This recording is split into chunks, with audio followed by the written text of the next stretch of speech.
Hello বন্ধুরা, welcome back to my channel. বন্ধুরা, আমি আবার আজকে তোমাদের সঙ্গে শেয়ার করতে চলে এসেছি দারুণ এক রেসিপি, এবং সেটা হলো কি পটলের বিচি রেসিপি। অ্যাকচুয়ালি আমরা অনেকেই কি ম্যাক্সিমাম মানুষ পটলের বিচিটাকে ফেলে দিই। তো এটা অ্যাকচুয়ালি না ফেলে দিয়ে যদি এরকম একটা রেসিপি বানানো যায়, আশা করছি পটলের বিচির রেসিপিটা আরও স্পেশাল মনে বা আরও সুন্দর খেতে লাগবে। সো এই রেসিপিটা আমি কিভাবে বানিয়েছি অবশ্যই তোমরা কিন্তু পুরো ভিডিওটা দেখতে থাকো, এবং এরকম করে একবার অবশ্যই তোমরা ট্রাই করো। আশা করছি তোমাদের মনটা একদম পুরো ছুঁয়ে যাবে। তো দেখো, এখানে আমি বেশ কয়েকটা বড় বড় সাইজের পটল নিয়েছি। পটলটা আমি অন্য রেসিপির জন্য ইউজ করব। তো তার মধ্যে পটলের মধ্যেকার যে বিচিটা আছে এটাকে আমি বার করে নেব, নিয়ে আমি আমার স্পেশাল রেসিপিটা বানিয়ে ফেলবো। তো দেখো, তার জন্য পটলটাকে আমি একটু কেটে নিচ্ছি। কেটে নিয়ে আমি একটা চামচের সাহায্যে এই বিচিটাকে বার করে নেব। বন্ধুরা, অ্যাকচুয়ালি এখনকার দিনে ম্যাক্সিমাম আমরা যত পটল কিনে থাকি, পটলের মধ্যেকার যেন বিচি দেখতে পাওয়া যায় না, সত্যি কথা বলতে। তো অনেক কষ্ট করেই দেখতে পাওয়া যায়। তো যখনই এগুলোকে আমি দেখতে পাই, তখনই এগুলোকে আমি এভাবে বার করে নিয়ে রেসিপি বানিয়ে খেয়ে থাকি। সো অবশ্যই তোমরা এটা পুরো ভিডিও দেখতে থাকো, আশা করছি তোমাদের খুবই ভালো লাগবে। তো দেখো, এখানে আমি পটলের বিচিগুলো সব বার করে নিয়েছি, এবং পাশে দেখতে পাচ্ছ কিউব কিউব করে এভাবে আলু আমি কেটে নিয়েছি। তো তোমরা মনে করলে শুধু বিচি রান্না করতে পারো, আর মনে করলে একটু আলু অ্যাড করলে আরও ভালো লাগবে। আর সঙ্গে নিয়ে নিয়েছি অনেকটাই বেশি করে পেঁয়াজটা একটু বেশি পরিমাণেই লাগে, বেশি দিলেই ভালো লাগে। এখানে আমি কড়াইতে দিয়ে দিচ্ছি সরিষার তেল, এবং ফোড়নের জন্য এখানে আমি ইউজ করছি জিরে।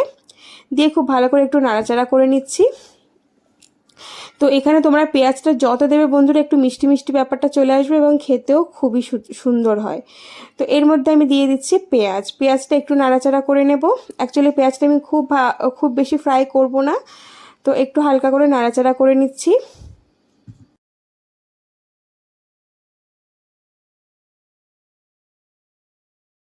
এরপর এর মধ্যে আমি অ্যাড করে দেবো আদা রসুনের পেস্ট, দিয়ে এটাও খুব ভালো করে নাড়াচাড়া করে নেব। অ্যাকচুয়ালি খুব বেশি করে ফ্রাই করব না, হালকা হালকা করেই ফ্রাই করব। তো যার জন্য যে একদম অল্প ফ্রাই হতেই পেঁয়াজটা এর মধ্যে অ্যাড করে দিয়েছি আমি আদা রসুনের পেস্ট। দেন এটাকেও খুব ভালো করে আমি নাড়াচাড়া করে নিচ্ছি। দেন এর মধ্যে আমি এরপর কিন্তু অ্যাড করে দেব কেটে রাখা আলু, দিয়ে খুব ভালো করে নাড়াচাড়া করব। নাড়াচাড়া করে নেওয়ার পর এর মধ্যে অ্যাড করে দেবো আমি পটলের বিচি। তো বন্ধুরা, কারা কারা এরকম রেসিপি ট্রাই করেছো এর আগে, অবশ্যই আমাকে কমেন্টে একবার জানিও। আর কার কার এটা খেতে খুবই পছন্দ, সেটাও আমাকে একবার কমেন্টে জানিও।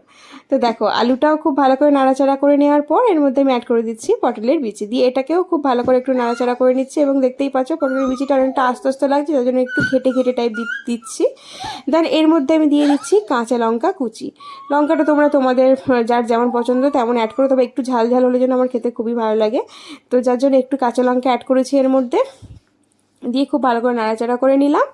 দেন এর মধ্যে অ্যাড করছি আমি স্বাদ মতো লবণ, দিয়ে দিচ্ছি আমি হলুদের গুঁড়ো, অ্যাড করছি আমি লঙ্কার গুঁড়ো, দিয়ে খুব ভালো করে এটাকে আমি নাড়াচাড়া করে নিচ্ছি।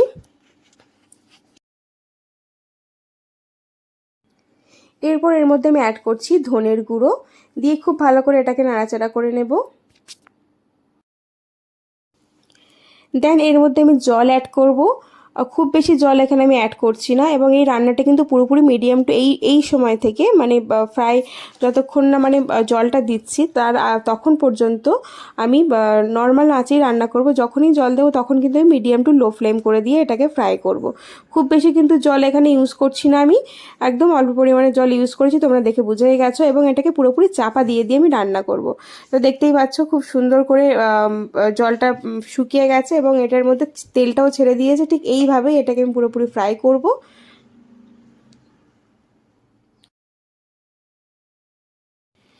তো আমি আবারও একটু চাপা দিয়ে দেব। পুরোপুরি এটা কিন্তু চাপা দিয়ে দিয়েই রান্নাটা করতে হবে, যাতে সিদ্ধটা খুব ভালোভাবে হয়। তো দেখো, তেলটা অনেকটা উপরের দিকে উঠে এসছে, দেখতেই পাচ্ছ। এই তেলের মধ্যেই কিন্তু পুরো ভাজাটা হবে, আমি এক্সট্রা করে কিন্তু এর মধ্যে কোনো তেল আর অ্যাড করছি না। যে তেলটা প্রথমেই আমি দিয়েছিলাম ওই তেলের মধ্যেই ফ্রাইটা আমি কমপ্লিট করব। তো খুব ভালো করে নাড়াচাড়া করে নিচ্ছি। দেখতেই পাচ্ছ পুরো সিদ্ধ হয়ে এসছে, দেখে তোমরা আশা করছি বুঝে গেছো।